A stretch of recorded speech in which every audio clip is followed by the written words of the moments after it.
So today I have quite a smorgasbord of things that I plan on doing, and a couple of them are requests, and the other, well, I'll tell you about that real soon. So hopefully you've seen this video. I did it not so long ago, and I glued the trimmings off of this together and made another possible turning out of it. So I've been asked a number of times if I'm going to go ahead and finish doing this, so that's one of the requests, so that's what we'll do today. The other is, I've been asked a couple times, and it's just recently, asked if I could show how I make a tenon to hot glue onto the piece and then get it centered, and also making this tenon without needing to put it in the chuck. Okay, that's part of it. The other is, this will be a surprise to everybody that knows me, but I will be using a product today that I sort of avoid using, and it was actually a gift sent to me almost 2 years ago, and I feel bad for not using it yet, but I told myself one of these days I will have the perfect place for it. So today I think I have the perfect place for it, and I'll be happy to do that, and I'll let you know who sent it to me. I just received a package from someone that I think most of you probably know who it is and have watched his videos. So I haven't opened the package, and I plan on doing it when we finish up here at the end of the video. And like I said, I've not opened it, so we're all going to get to see it at the exact same time. So let's get going. I can't wait. This is the first step in this project. This will be the tenon. It's about 3 3/8 in diameter, an inch thick. This is made out of cedar. It will work fine. I put a hole in here to mark it, and I rough cut it on the bandsaw. That same little mark will go into my point on my live center. Always like to make sure it's flat. So we're going to use a 1/2 inch bolt gouge at about 1100 RPM.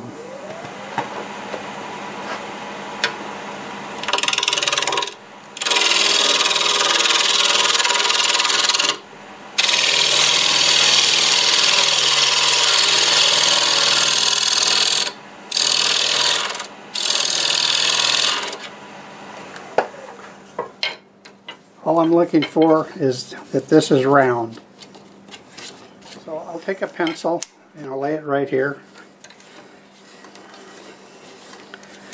That is almost exact for a tenon. We'll go ahead and cut that.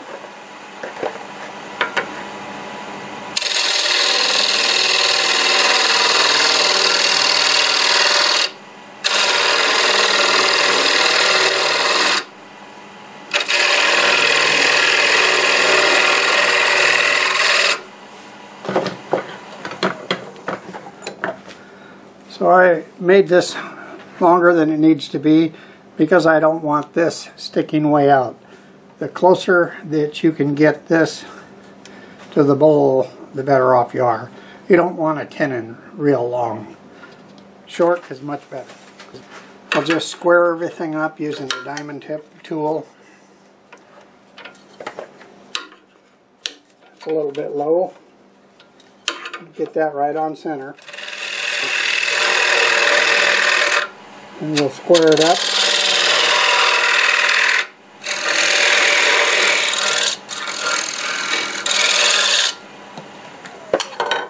So that should be perfect. Now it's very important that this is cut nice and clean. If it's not really smooth, a lot less chance of it running true.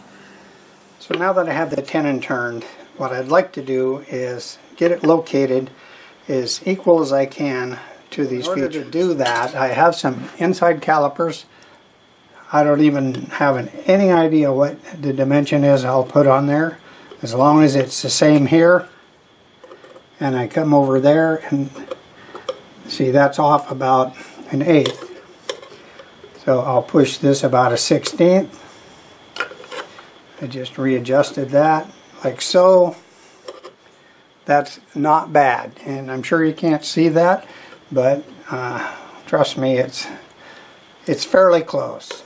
I'll check this one again, check this side, check that side, hot glue it right in that place. So there's different grades of glue sticks. It's always nice to use a really strong one, but I use something right in between because some denatured alcohol on that will release it quite easy. I found that the real high temperature ones that are considered stronger, they don't release quite as well, but I've also found that the softer ones hold about the same. That's something you'd want to experiment with. And this is only going to be used a short amount of turning before we flip it. I don't know if I mentioned, but this is going to be the top of the bowl. So I need to do this so I can flatten the other side and get a tenon on it. So need to let that sit till it's plenty cooled off and strong. I'm going to use a little block against the blank and my live center here because I didn't even try to get the ends of these to match.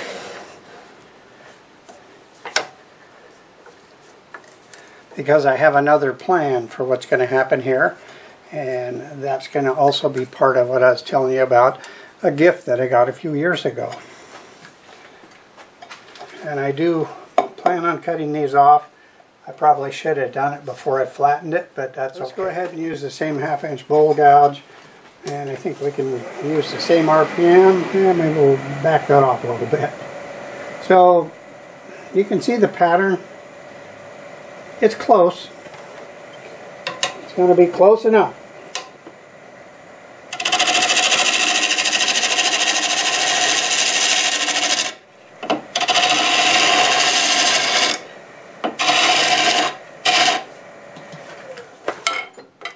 So I'm just cleaning this up and trying to get it nice and flat.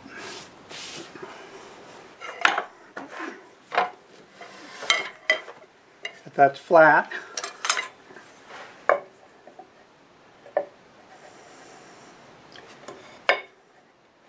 it's pretty good. If you set your tool rest up so that it's basically perpendicular to the center, you can use it as a guide, holding your hand here like this, and then just coming back like so.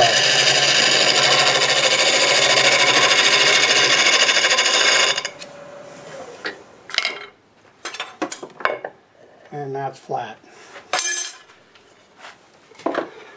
Use a sanding board on it. I like to slow it down a little bit.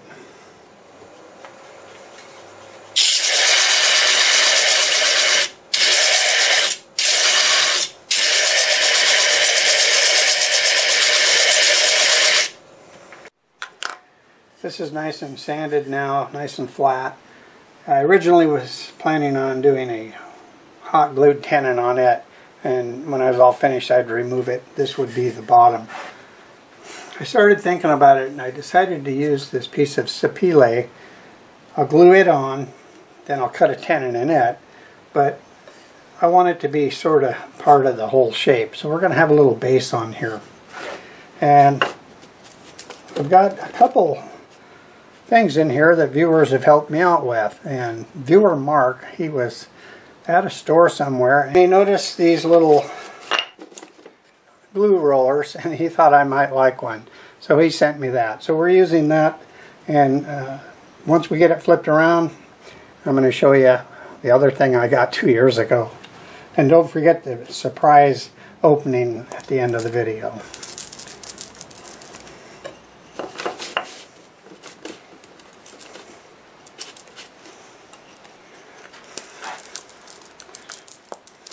So I think I like it. I'm going to go ahead and bring this up And I'll let this sit for a little while. It's probably getting close to lunchtime. Always like to do this a little bit, get it spread around. So,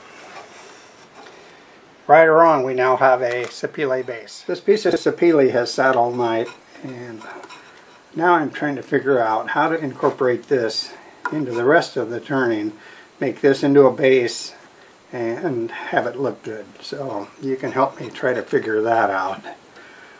If you have any good ideas, let me know, because it's going to happen real soon here. I know it's too big. I know it's too thick. We're going to start with that. And I know if I have a tenon, I need to leave this, so I don't want to cut everything clear down there and not have stock. We're spinning around 820 RPM, half-inch bowl gouge.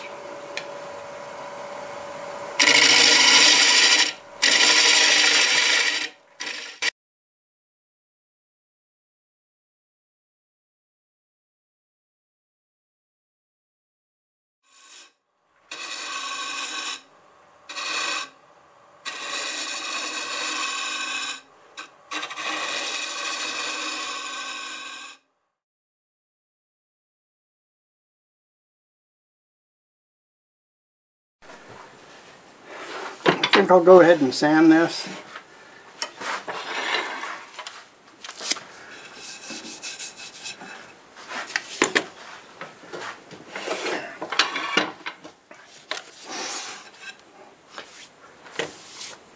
So I'll just show you a little bit of this sanding here.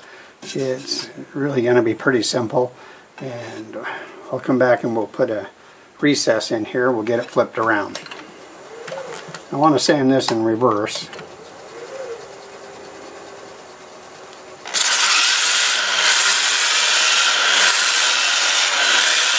Starting with 80 grit, and we'll get it sanded up to 400.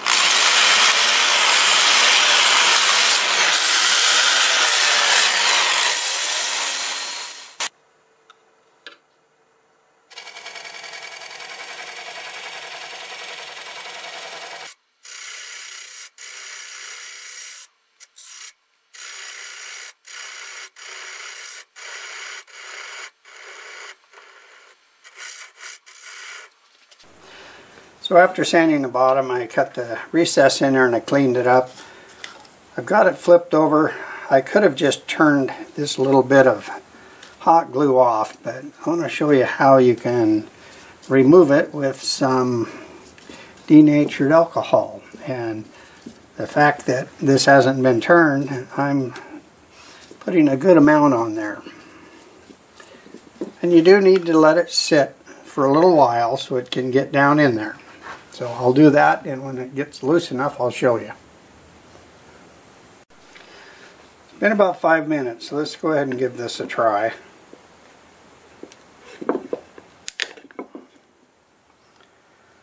You can see that the denatured alcohol got underneath it, and that's really what it takes to get it loose. So, now we get to turn this side. I have this flipped around now, and I'm going to go ahead and cut a shape into it. Probably not going to say much. It seems like the cold that I was trying to catch has caught me.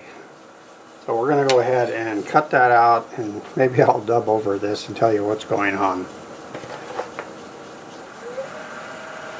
I do have a half-inch bowl gouge and about 990 RPM.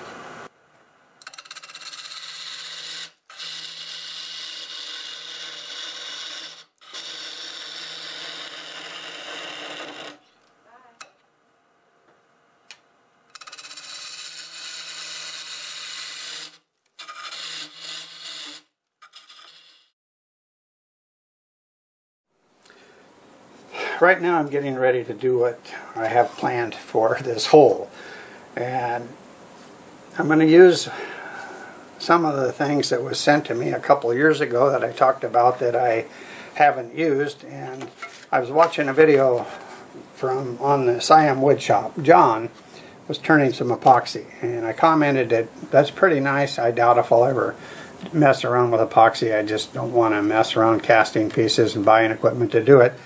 He said, well, I could send you some blanks if you want to play around with it. This is sat for 2 years, like I mentioned.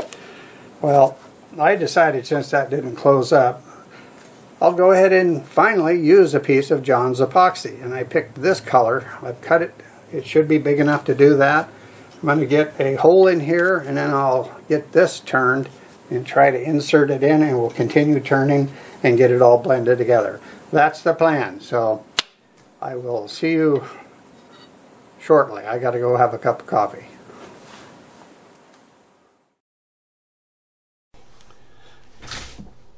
It seems like every time I stopped to try to tell you what I was doing, I'd start coughing, but I can do it now. So I put a mark on there with a pencil line, using my parting tool to just start an opening, and then I can see if the piece of epoxy that I have is big enough to turn and fit in there. Seems like it's plenty big enough, so it looks like you're going to get to see me turn some epoxy.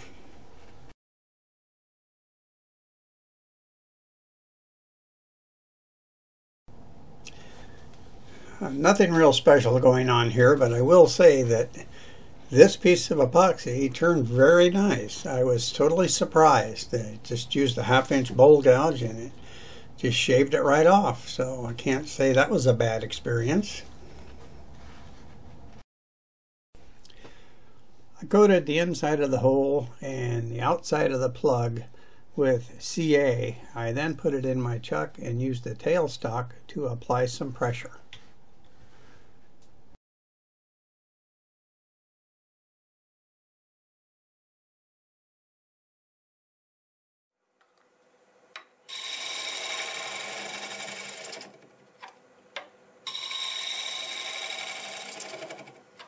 So just a little bit of blending with a negative rake scraper, and I think we have it.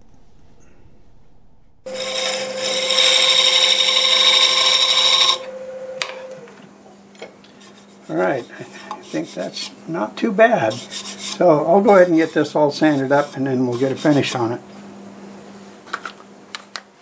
I just finished sanding and I sanded to 2000 grit, and that's something I hardly ever do. But it feels so smooth. I'm not even going to put a finish on it. I'll use the Axe abrasive paste, and then I want to use the new polish and restoring paste with the extra carnauba wax. That's all I'm going to use.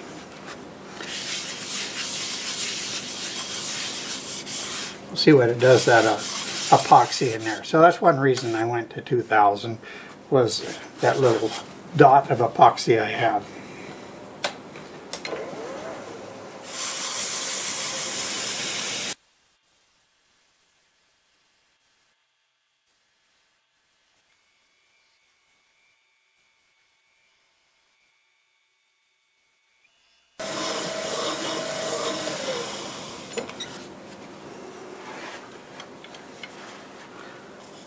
Wow, I love that sapele.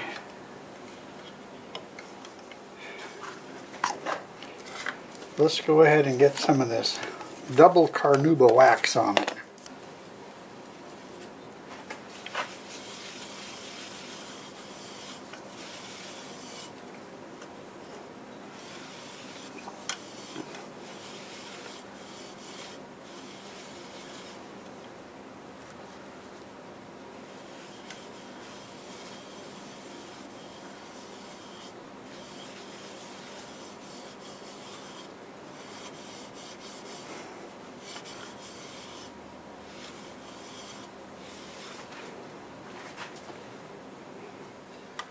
I'll let that wax sit for a while. I'll go ahead and buff it out.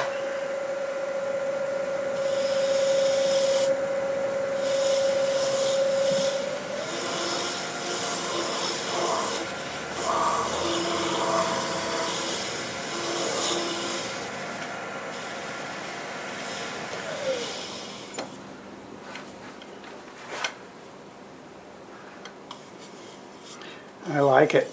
Wow. Okay, I'm going to do the back side and come back and we'll wrap this up. Well, here it is. It is all done, and I actually think it looks pretty nice for the imperfect perfect turning. I say that because there might be a couple imperfections in there, and when I get it on the turntable, see if you can see them, tell me how many there is, and let me know if it totally ruins the piece or you think it looks okay the way it is. It's that way because these were the trimmings off the other turning that I did, and I'll put a link in the description for that. I never planned on them being glued together, but it's hard for me not to at least try, and that's what I did, and I decided to turn it. So it's 8 inches in diameter, 1 3/8 inches tall, and the walls are about 1/4 inch. I didn't measure that base, it's probably almost 3 inches there. So I did a couple different things on here I don't think you've ever seen me do.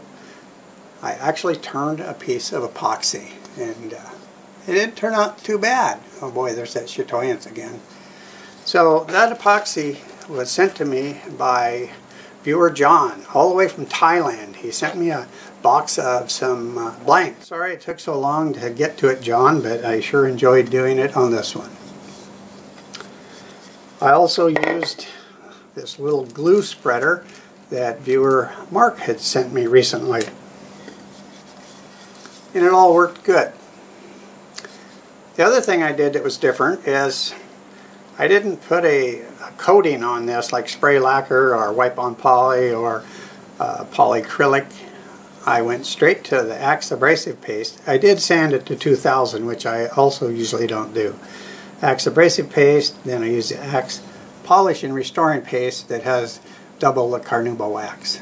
And I'll tell you what, that's a very nice finish, and it sure feels good. So those are the things that I usually don't do, and you got to see those. So I'm going to get this set up, take some pictures, I'm going to get it on the turntable. Make sure you tell me about the imperfections if you think they are imperfections. And meanwhile, I do have something I want you to watch, if you will. It's the unboxing from someone else that lives far away from me. So you might know him and you might not, but please watch it because I have not opened that package yet. So anyways, I really enjoyed making this, and I hope you liked the video.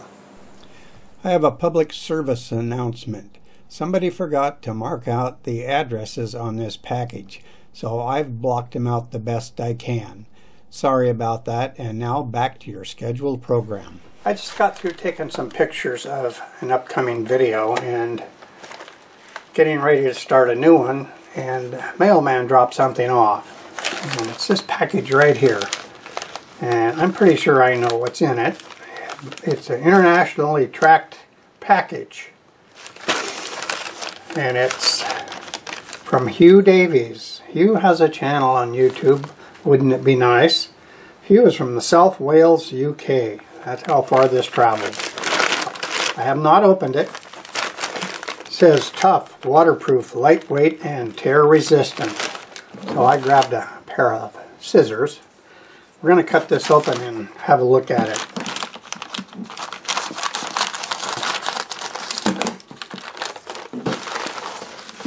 Oh, my. Looks like it's well packed. Well, look at this. It's even got a case. Well, here we go. Oh my. Look at this pen. This is the one I watched him make, where he's got a process of coloring these. Oh, that is a beauty. He also said he was sending one for my wife. And look at this. Oh wow. That is beautiful. I don't know if you can see the grain in that. It is amazing. Thank you, Hugh. We are going to cherish these pens. If you did like the video, do me a favor. Click that like button and feel free to leave a comment. Both of those things will really help my channel grow. I do lots of different types of turnings, and you never know what might be next. so be sure to subscribe if you want to see more. And a special thanks to all my current subscribers. You really mean a lot to me. So, till the next time, see you later.